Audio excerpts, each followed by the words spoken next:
नमस्कार, आप देख रहे हैं पॉलिटिकल पंचायत और आज हम आपको बताने वाले हैं आज के अखबार की कुछ मुख्य खबरें। तो पहली खबर के साथ हमारे साथ डिम्पल, बताइए आज की पहली खबर हमारी जनता को। नमस्कार दोस्तों, पहली खबर तो सबसे पहले मैं बात करूं दिल्ली की।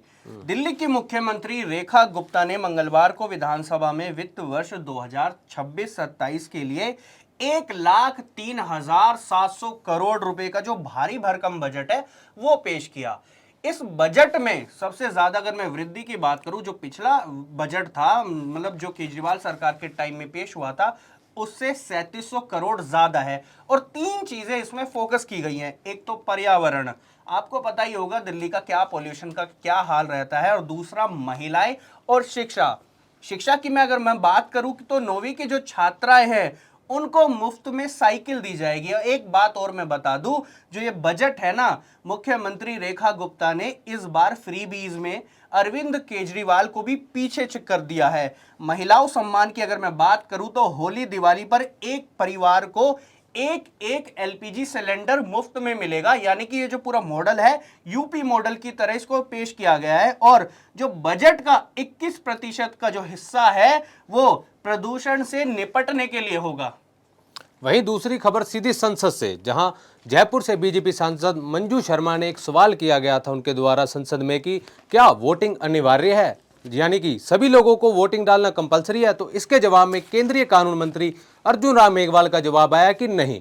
उन्होंने ये बताते हुए एक पुष्टि किया भी अभी तक इसका विचार संसद में जो संसद की कार्यकारिणी है या कानूनों का जो विस्तार किया गया उसमें अभी पुष्टि नहीं की गई है इसकी, और आने वाले समय में इसकी संभावना भी कम जताई जा रही है। अगर मैं दूसरी खबर की मैं बात करूं, जो व्यक्ति ट्रेन टिकट करता है उसका एक झटके वाली खबर जरूर अगर मेरे हाथ में आई है इस अखबार में। अब ट्रेन छूटने से 8 घंटे पहले टिकट कैंसिल करी तो रिफंड टाटा बाय बाय भैया। मैं बता दूं कि अब ट्रेन छूटने के 8 घंटे से कम समय में अगर टिकट अगर आप कैंसिल करते हैं तो आपको कोई रिफंड नहीं मिलेगा। रेल मंत्री अश्विनी वैष्णव ने बताया कि ये जो नए नियम हैं वो 1 अप्रैल से लेकर 15 अप्रैल के बीच में लागू हो जाएंगे। और इसमें मुख्य अगर मैं बात करूं, पहले क्या होता था कि 2 नहीं, अब 3 दिन पहले कैंसिल अगर करेंगे, यानी कि 3 दिन पहले अगर कैंसिल की जाती है तभी जाकर आपको फुल रिफंड मिलेगा, वरना नहीं मिलेगा। तो इसी के साथ एक अच्छी खबर राजस्थान के लिए भी कि वो जो माही टापू थे, 100 सिटी वाला आइलैंड जिन्हें कहा जाता था, और संसद जो अभी सांसद है राजकुमार रोत, उन्होंने भी पहले एक उठाई थी आवाज भी इसे टूरिस्ट हब बनाया जाए, क्योंकि वहाँ पर जो एरिया है वो काफ़ी टूरिज्म को प्रमोट करने वाला है। वहाँ पर जो इकोसिस्टम है और जहाँ की वहाँ का एनवायरनमेंट है वो काफ़ी टूरिस्ट के लिए अट्रैक्टिव भी है, और उसे आगे बढ़ाने के लिए भी राजस्थान सरकार ने पहल कर दी है। इसके लिए एक समिति बनाई जाएगी जो वहाँ पर निरीक्षण करेगी और देखेगी वहाँ पर क्या क्या पॉसिबल है और किन किन चीज़ों को वहाँ पर टूरिस्ट अट्रैक्शन बनाया जा रहा है, जिससे स्थानीय लोगों की कमाई भी बढ़ेगी और राजस्थान के टूरिज्म में भी इजाफा होगा। अब अगली खबर पर हम बढ़ते हैं कि असम विधानसभा चुनाव से पहले असम की मैं बात करूं तो कांग्रेस को एक तगड़ा झटका लगा है।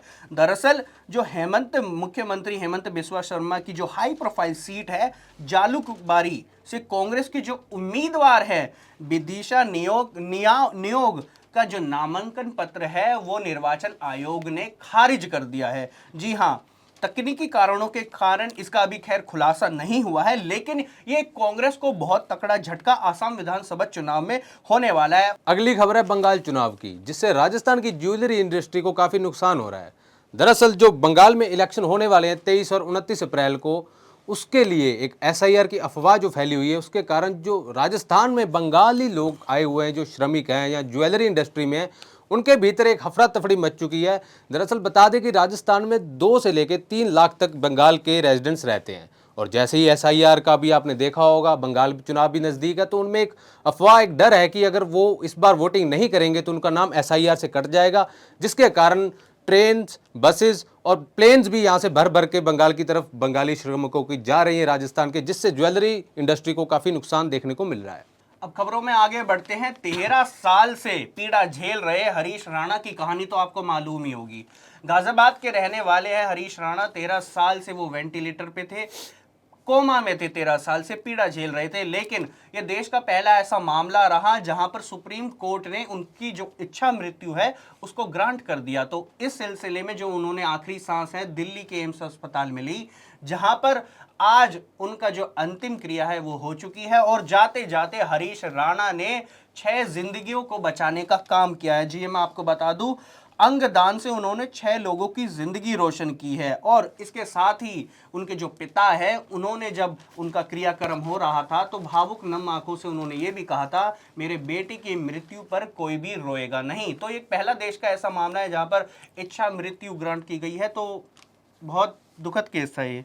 खबरों में आगे बढ़ते हैं और बात करते हैं चुनाव की। राजस्थान में 2 चुनावों की चर्चा हो रही है। एक छात्र संघ चुनाव को लेकर एक बड़ी अपडेट सामने आई है और दूसरी है राजस्थान यूथ कांग्रेस प्रदेश अध्यक्ष के चुनाव के लिए, जहां पर इस बार कई प्रत्याशी मैदान में उतरने को मिले। पहले देखा जा रहा था कि 2 गुट आमने सामने थे, अभिमन्यु पुनिया और मुकेश भाकर का गुट आमने सामने था, जिसको लेकर एक कयास लगाए जा रहे थे कि सचिन पायलट के ही दोनों नेता जो है उनमें खींचतान चल सकते हैं। लेकिन इस बार अब की बार अब चतुष्कोणीय मुकाबला देखने को मिल रहा है। इस पर मैदान में जो है अभिषेक चौधरी है, अनिल चोपड़ा है, मुकुल खीचर है और पारस गुर्जर है। अनिल चोपड़ा कहीं ना कहीं लोकसभा का चुनाव भी लड़ चुके थे, उनके पास एक संगठनात्मक शक्ति भी है। साथ ही पारस गुर्जर जो है युवा नेता है, जोधपुर से आए हुए हैं और वो राजेश पायलट को जो है अपना अनुयायी अपना आइडल मानते हैं, तो वो भी कहीं ना कहीं मैदान में। और इसी खबर में एक बड़ी अपडेट ये है कि जो कांग्रेस हमेशा ये कहती रहती है कि बैलेट पेपर पर चुनाव होना चाहिए, वो इस चुनाव के अंदर ना तो बैलेट पेपर का इस्तेमाल कर रही है ना ईवीएम का इस्तेमाल कर रही है। इस बार जो चुनाव है वो ऐप के जरिए होंगे और एक वोट की कीमत 75 रुपए है। ऐसे में बीजेपी के नेताओं का यह दावा है कि अगर कोई चुनाव जीतेगा तो उसे कम से कम 5 से 6 लाख वोट चाहिए और वो वोट का जो खर्चा देगा, जो 75 रुपए खर्च हो रहे हैं, तो कहीं ना कहीं वो जो प्रत्याशी है वही देगा। इस मामले में 5 करोड़ तक का खर्चा एक प्रत्याशी के ऊपर आ सकता है, इस तरह के आरोप बीजेपी ने लगाए हैं। अब दूसरी बड़ी खबर जो है वो छात्र संघ चुनाव से जुड़ी हुई है। छात्र संघ का चुनाव जो है कई सालों से इसका मुद्दा गरमाया हुआ राजस्थान की राजनीति में, और इस बार हाईकोर्ट ने इस मामले में एक कुलपति जो अल्पना कटेजा है उनसे सवाल पूछे हैं कि आखिर कब तक इस मामले में इसको टाला जा रहा है और कब तक इस पे कार्रवाई होगी, क्योंकि छात्र संघ का चुनाव पिछले कई सालों से रुका हुआ है। देखिए अब खबरों में आगे बढ़ते हैं और खबरें हैं अब किसान और खेती से जुड़ी हुई, जहां पर केंद्र सरकार एक नया बिल लाने वाली है। अब इस नया बिल में क्या है, दरअसल जानलेवा कीटनाशक यानी कि जो पेस्टिसाइड है उनको बनाने बेचने वालों को अब 5 साल की जेल हो सकती है। अब आप सोच रहे होंगे केंद्र ने ऐसा फैसला क्यों लिया, तो अगर मैं बताऊं आपको, हर साल 7500 किसानों की जो मौत हो रही है वो जहरीले इसी कीटनाशक की वजह से हो रही है। और जो इम्पैक्ट है उसकी सोइल पर, उसके लैंड पर, वो काफ़ी इम्पैक्ट ज़्यादा फैला रही है। तो यानी कि जो इस नए बिल के तहत जो पेस्टिसाइड की जो नेशनल रजिस्ट्री है वो तैयार होगी, यानी कि जो पेस्टिसाइड किसान कितना डालेगा अपने खेत में उसको ट्रैक किया जाएगा। तो जो ये नया बिल है, अगर कीटनाशक अगर कोई अवैध तरीके से अपने खेत में भी डालता है तो उसको भी जेल हो सकती है। अब एक बड़ी खबर सुप्रीम कोर्ट से जुड़ी हुई, क्योंकि कल जो सुप्रीम कोर्ट का जो फैसला सुनाया गया है वो पूरे देश के लिए भी हो सकता है, क्योंकि सुप्रीम कोर्ट ने कहा है कि धर्म बदला तो एससी का दर्जा और आरक्षण दोनों खत्म हो जाएगा। सुप्रीम कोर्ट ने स्पष्ट किया है कि यदि कोई व्यक्ति हिंदू, बौद्ध या सिख धर्म को छोड़कर अन्य धर्म जैसे कि ईसाई या इस्लाम धर्म अपनाता है तो अनुसूचित जाति का सदस्य नहीं रह जाएगा। कोर्ट ने कहा है कि यह वैधानिक रोकपूर्ण है और इसमें किसी अपवाद की गुंजाइश नहीं है। बता दें कि मामला जो है आंध्र प्रदेश हाईकोर्ट में था और उसी को बरकरार रखा गया। हाईकोर्ट के फैसले को आंध्र प्रदेश में हुआ यह था कि एक पादरी के साथ जिसने धर्म परिवर्तन किया और 1 दशक से वो पादरी बना हुआ था, उसने किसी मामले में विवाद को लेकर एससी एसटी के खिलाफ मामला दर्ज किया था। तो सुप्रीम कोर्ट ने स्पष्ट कर दिया कि अगर आप धर्म परिवर्तन करते हैं तो आपका जो अनुसूचित जाति और आरक्षण का एससी का दर्जा था वो पूर्णतः खत्म हो जाएगा। देखिए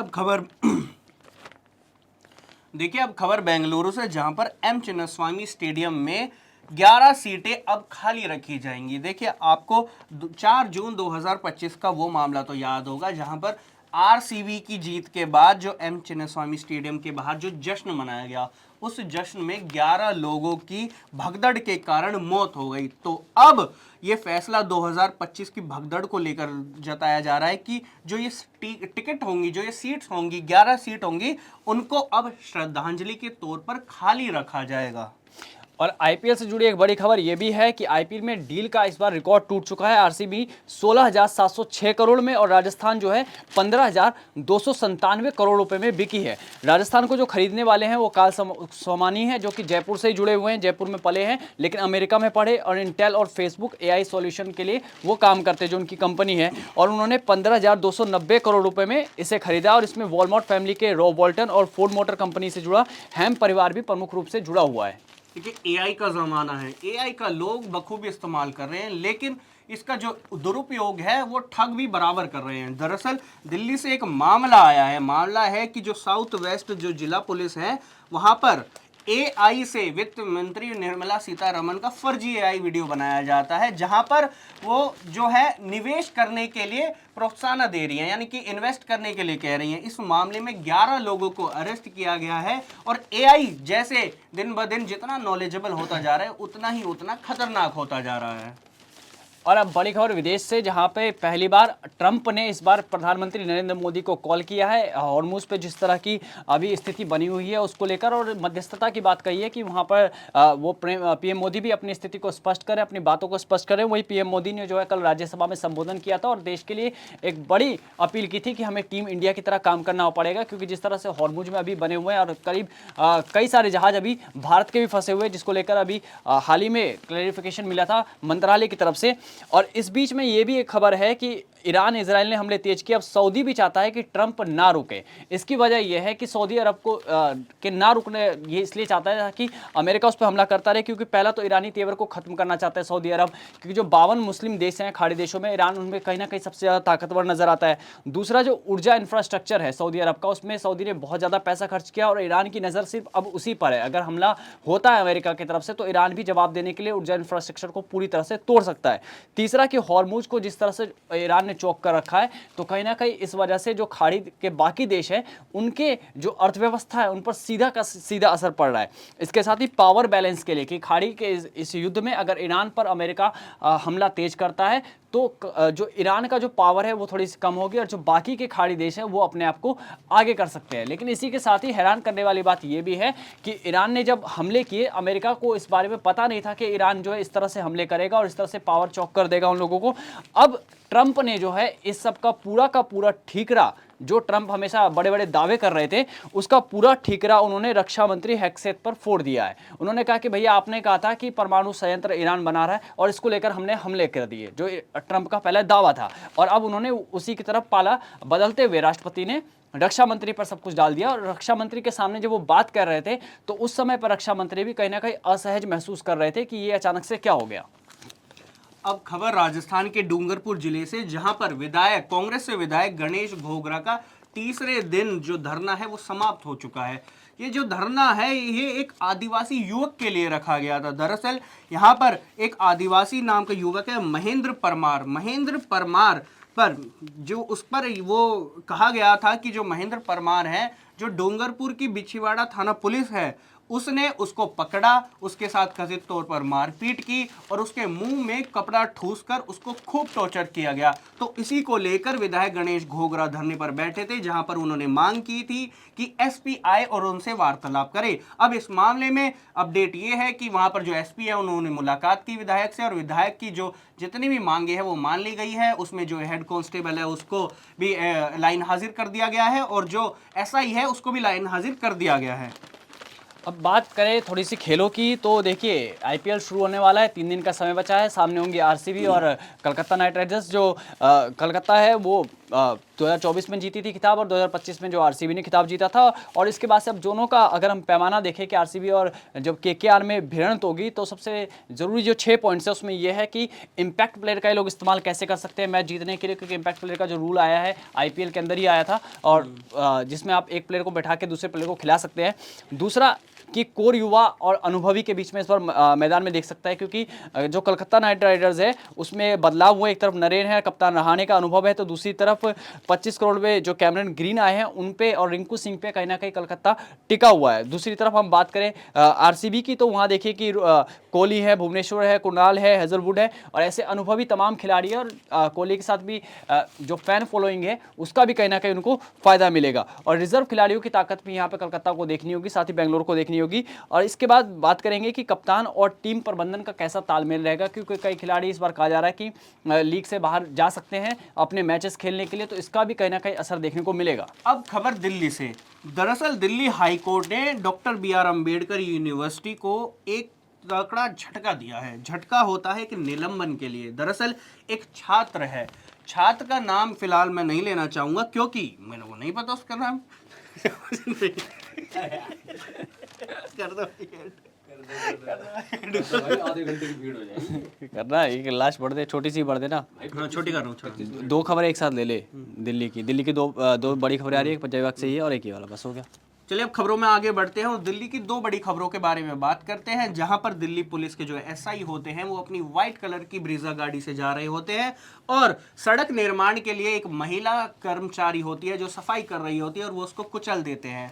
हालांकि पुलिस लापरवाही से उसकी जान गई है, लेकिन इसके बावजूद वो उस महिला को लेकर गए, लेकिन डॉक्टर ने वहां पर उसको मृत घोषित कर दिया। तो एक बड़ा ही चौंकाने वाला मामला है, क्योंकि ऐसे मामले हमेशा लापरवाही की ओर ज्यादा इशारे कर रहे होते हैं। और दूसरी ओर शांतिपूर्ण विरोध माफ कीजिए शांतिपूर्ण विरोध तरीके से अगर कोई धरना कर रहा हो तो उसको निलंबन कर दिया जाता है, उसको सस्पेंड कर दिया जाता है। और ये बच्चा पढ़ने वाला था डॉक्टर BR अम्बेडकर यूनिवर्सिटी में, लेकिन यहां पर हाई कोर्ट, ये मामला हाई कोर्ट में चला गया था और उस बच्चे का 1 साल खराब हो गया था, जिसके बाद सुप्रीम कोर्ट ने बड़ी टिप्पणी करते हुए कहा ये right to freedom of speech का मामला है और यहां पर अगर शांतिपूर्ण तरीके से अगर कोई धरना दे रहा है और किसी की पढ़ाई को नुकसान नहीं हो रहा है तो उस पर यूनिवर्सिटी किसी को निलंबन नहीं कर सकती।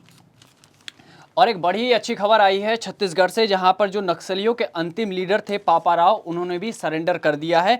आपको बता दें कि डेडलाइन दी गई थी और डेडलाइन में भी 6 दिन बाकी है। 31 मार्च 2026 तक की गृह मंत्री ने डेडलाइन दे रखी है कि सभी नक्सली जो है अब आकर सरेंडर कर दे। और जो अंतिम लीडर थे, जो बड़े लीडर माने जाते पापा राव, उन्होंने भी सरेंडर कर दिया। तो आज की खबरों में बस इतना ही, आज के अखबार से इतना ही।